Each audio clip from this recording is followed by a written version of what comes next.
All right, we are good to go. Hello, everyone, and welcome to the stream. I'm Adam, one of the engine support techs at Epic. I should make the caveat here. This is not an Epic official stream. I've never actually said that, but yeah, that's something that should be said. Anyways, I'm Adam, one of the engine support techs at Epic. How you doing? This stream is a blueprint scripting stream meant to help out with questions that individuals may have, or just build whatever thing that I happen to be working on with my short attention span. So that's until someone asks a question. We are going to be working on that. If you do have a question, feel free to post it in chat over there, and we will be happy to take a look. I can't promise I'll be able to answer it. I can't promise that I will give it a shot. I'm going to check my stream email here, see if anyone has contacted me, in which no one has. So don't have to worry about email right now. Boom. Okay, so back to what we were doing. We have a ton of different projects. The one we've been working on most recently is this one here, which is a simple puzzle ball game. And what we've got going on here, I'll go ahead and play option, select a keyboard. So as you can see, we roll the balls around, and the goal is to get the individual balls into the properly colored little area, y'all.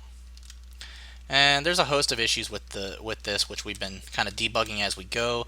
The community has been a huge help when it comes to figuring out kind of what's going on and how we could better address it. So that's been pretty awesome. Boom. When you hit that, it loads up the next level, which is this one. Now this is the one we're going to be working on mostly today. And it is because, as you can see, there's a little extra implementation of these walls. And if you roll onto this, it drops that wall, which allows us to open the blue. We roll over here. And we don't have the win condition actually set up on this one yet. It's only set up on the other one. So I'm going to go ahead and get the balls rolling, y'all.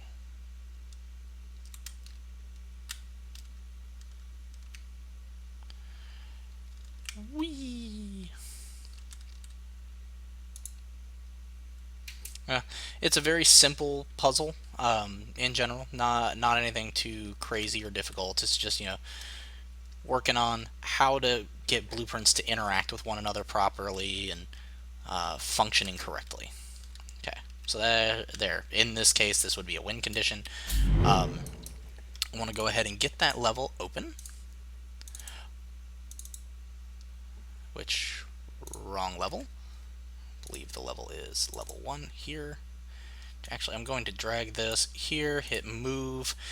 Actually, I'm going to show something here. I'm going to take a brief pause for a minute to show something that is very important that a lot of people have had trouble with in the past.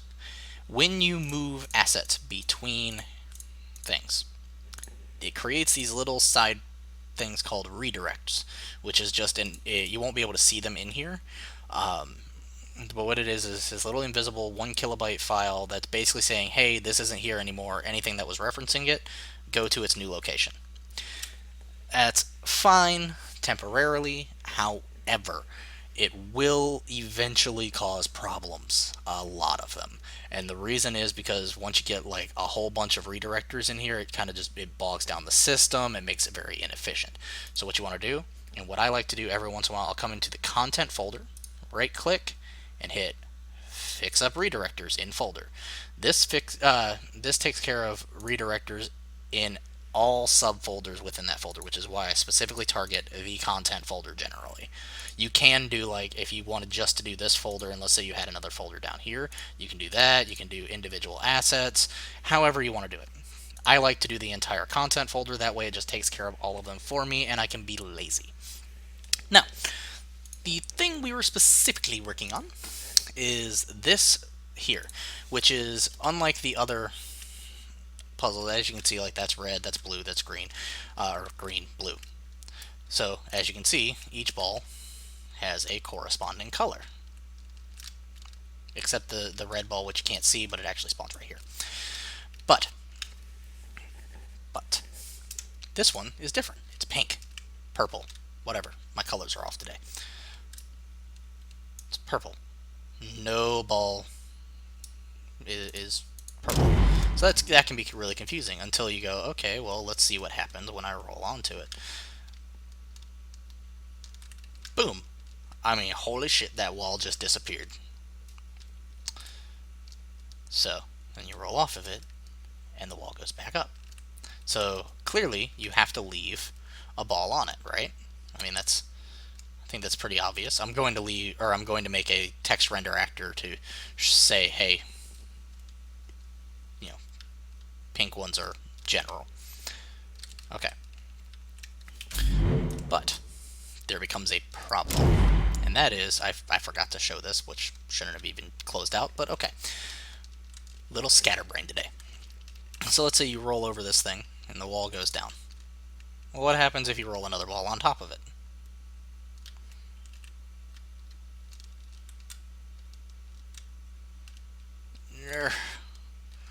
So it registers the ball. Nothing else happens, right? But if you roll the first ball off, the wall comes back up. That's a problem, because we still have a ball sitting on this thing, so it should not happen. Now, we tried to approach this last time, and it got really convoluted. As you can see, here's our end overlap. What we're doing, we'll start with the begin overlap. So we check to see if the wall is down, right? If it is, we set the actor that rolled over, which in this case the physics ball, we set it to an array element called ignore. All right, then we go through and we do a for each loop at the after setting the array element just to print what is in the array. Which that's kind of like this part can eventually be gotten rid of. It's pretty much just for debugging purposes. Okay, if there is or if is down is not true, which means the wall is still up, it casts to the physics ball, gets all actors of class, for each loop, runs door is down, which is a script in the door that just runs a timeline, moves the door down. Very simple. After that's completed, goes through and goes, okay, the door is down. Now when a ball rolls off, cast a physics ball, and the first thing it checks to see is if that physics ball is contained in the ignore actors. This part actually works. So I can show that here. I'm going to actually move this ball here. We're going to move up, not that. Where are you? You know, we're going to increase the size of this so I can see it a little better. Or not. Maybe not. Make sure that doesn't make Mega Ball, which I don't think it will. Yeah.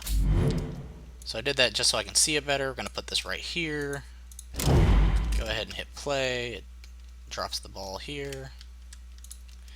Then if we roll both balls over, as you can see, the red ball was first. This ball is second. So then we're going to roll this ball and go up, and the wall stays, which is exactly what we want. Okay, so this part works. This next part, however, is where it's messing up. So it goes down and checks to see if there are any overlapping actors in the box, which is this.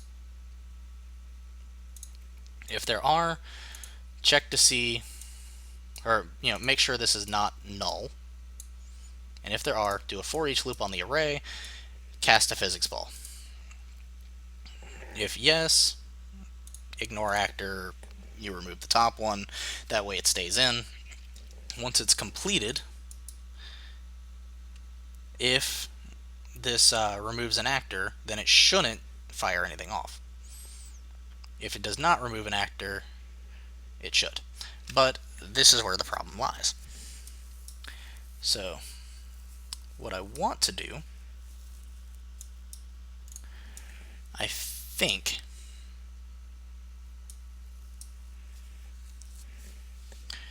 is go branch. Oops, I have my caps on. I'm going to try something a little different here. I'm going to get a for each loop with break. I've actually never used this, and pretty much the reason is just I never had a reason to.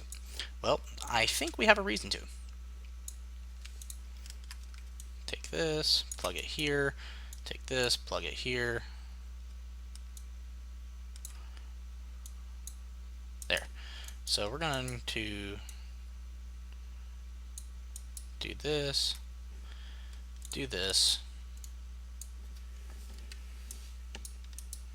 and what we're going to do is we're going to make a custom event. Custom event is going to be removed element. Okay, and I'm going to put that right here. What I'm going to do is if this ends up being true, we're going to do removed element. So theoretically speaking, because there is of course no guarantee this is going to work either, is if it gets a physics ball, because that physics ball will be in the ignore array, then what it'll do is it'll go, okay, remove that, or remove the top one from this array. Then go through and go, oh, you're true, removed element. And then a branch. So that should run the removed element, which breaks this, so the for each loop immediately stops. And then goes to completed. This should still be true, because it ran through. So we're going to find out if this works. It might not.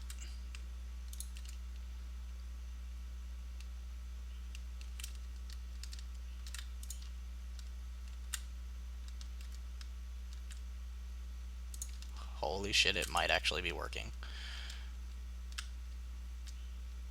Boom. It works. It required 3 extra nodes, and it works. Finally.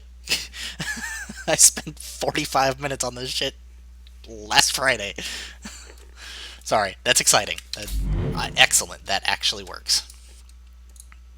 So, go ahead and get this, move this back to where it was.